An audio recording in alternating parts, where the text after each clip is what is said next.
छात्रों, आज हम हिंदी साहित्य के काल विभाजन पर चर्चा करेंगे,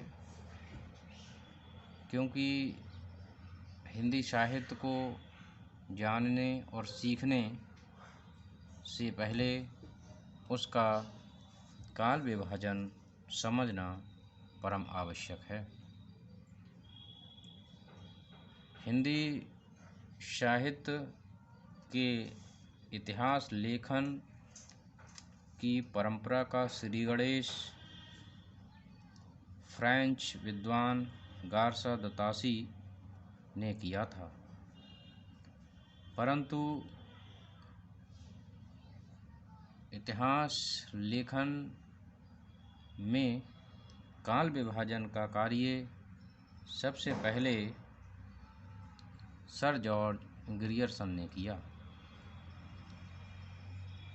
आपने the modern vernacular literature of Hindustan नामक पुस्तक लिखी और इस पुस्तक में साहित्य के काल विभाजन को 11 खंडों में विभक्त किया। तो सबसे पहले सर जॉर्ज ग्रियर्सन द्वारा प्रदत्त काल विभाजन को समझेंगे।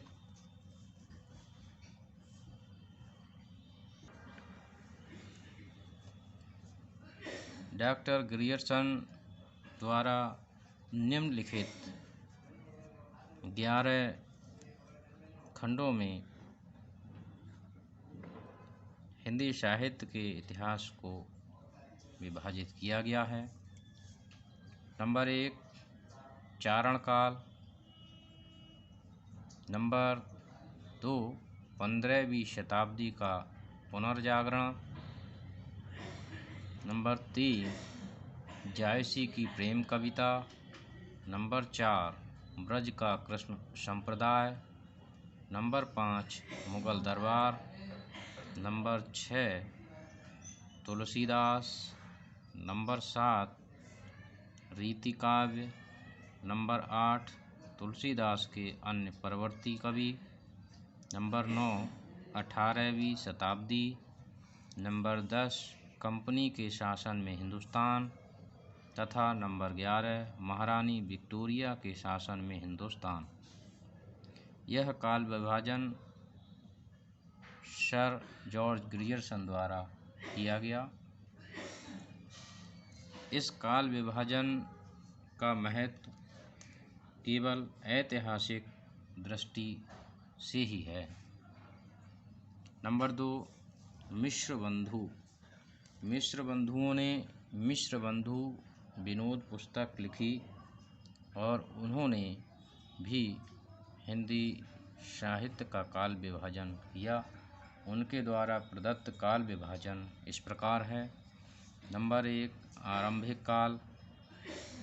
इसको 2 भागों में बांटा, पूर्व आरंभिक काल और उत्तर आरंभिक काल।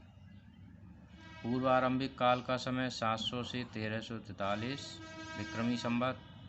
उत्तर आरंभिक काल 1344 से 1444 विक्रमी संवत। इसके बाद नंबर 2, माध्यमिक काल। माध्यमिक काल को भी 2 भागों में बांटा, पूर्व माध्यमिक काल 1445 से 1560 विक्रमी संवत तथा प्रौढ़ माध्यमिक काल 1561 से 1680 विक्रमी संवत। इसके बाद नंबर 3, अलंकृत काल। अलंकृत काल को भी 2 भागों में बांटा, पूर्व अलंकृत काल 1681 से 1790 विक्रमी संवत तथा उत्तर अलंकृत काल 1791 से 1889 विक्रमी संवत। उसके बाद नंबर 4, परिवर्तन काल 1890 से 1925 विक्रमी संवत तथा वर्तमान काल 1926 से आज तक।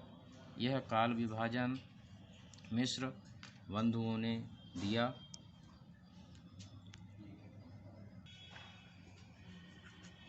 नंबर 3, आचार्य रामचंद्र शुक्ल ने हिंदी साहित्य का इतिहास ग्रंथ लिखा जो 1929 में प्रकाशित हुआ।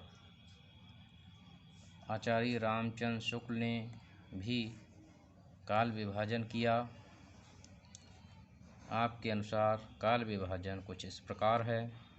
नंबर 1, आदिकाल, इसे वीरगाथा काल नाम दिया गया। संवत 1050 से संवत 1375 तक। नंबर 2, पूर्व मध्यकाल, जिसे आपने भक्ति काल नाम दिया। संवत 1375 से संवत 1700 तक। नंबर 3, उत्तर मध्यकाल, जिसे रीतिकाल कहा गया। संवत 1700 से 1900 तक। नंबर 4, आधुनिक काल, जिसे आपने गद्य काल नाम दिया। संवत 1900 से लेकर आज तक। यह काल विभाजन आचार्य रामचंद्र शुक्ल द्वारा प्रदत्त है। आचार्य रामचंद्र शुक्ल के काल विभाजन को ही डॉक्टर श्याम सुंदर दास ने काफ़ी हद तक अपनाया है, परंतु उन्होंने आदिकाल, जिसे वीरगाथा काल कहा गया है, उसमें समय सीमा में संशोधन किया है। तो डॉक्टर श्याम सुंदर दास के अनुसार काल विभाजन कुछ इस प्रकार रहा। आदिकाल, वीरगाथा काल, संवत 1050 से इसकी समय सीमा संवत 1400 तक मानी। नंबर 2, पूर्व मध्यकाल, जिसे भक्ति काल कहा। संवत 1400 से लेकर 1700 तक। नंबर 3, उत्तर मध्यकाल, रीतिकाल जिसे कहा गया। संवत 1700 से संवत 1900 तक। उसके बाद नंबर 4, आधुनिक काल, जिसे गद्य काल नाम दिया गया।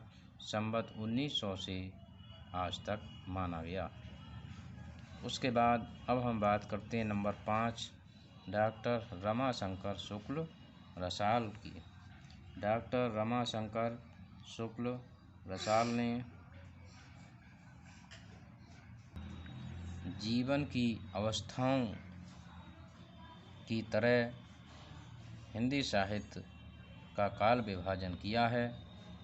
आपने हिंदी साहित्य का काल विभाजन कुछ इस प्रकार किया है। सबसे पहले आपने नंबर 1, बाल्यावस्था मानी है, जिसके लिए आदिकाल कहा जाता है। इसके भी 2 भाग किए, पूर्वार्ध तथा उत्तरार्ध। पूर्वार्ध का समय संवत 1000 से संवत 1200 तक माना है और उत्तरार्ध संवत 1200 से संवत 1400 तक माना है। नंबर 2, किशोरावस्था, जिसे मध्यकाल कहा जाता है। इसके भी 2 भाग किए आपने, पूर्वार्ध और उत्तरार्ध। पूर्वार्ध संवत 1400 से संवत 1600 तक माना। उत्तरार्ध संवत 1600 से 1800 तक माना है। इसके बाद नंबर 3, युवावस्था, इसको आधुनिक काल कहा जाता है। इसके भी 2 भाग किए आपने, प्रवर्तन काल संवत 1800 से संवत 1900 तक तथा दूसरा वर्तमान काल संवत 1900 से लेकर आज तक माना है। डॉक्टर रमाशंकर शुक्ल रसाल के काल विभाजन के बाद हम डॉक्टर राम कुमार वर्मा के काल विभाजन को देखेंगे। डॉक्टर राम कुमार वर्मा का काल विभाजन कुछ इस प्रकार है। आदिकाल को 2 भागों में बांटा। संधि काल संवत 750 से 1200 तक। चारण काल संवत 1200 से संवत 1375 तक। पूर्व मध्यकाल जिसे भक्ति काल कहा, संवत 1375 से 1700 तक। नंबर 3 उत्तर मध्यकाल जिसे रीतिकाल कहा, संवत 1700 से 1900 तक। नंबर 4 आधुनिक काल जिसे गद्यकाल कहा, संवत 1900 से लेकर अब तक। नंबर 7 डॉक्टर गणपति चंद्र गुप्त ने भी काल विभाजन किया है। आपने हिंदी साहित्य को 3 कालों में बांटा।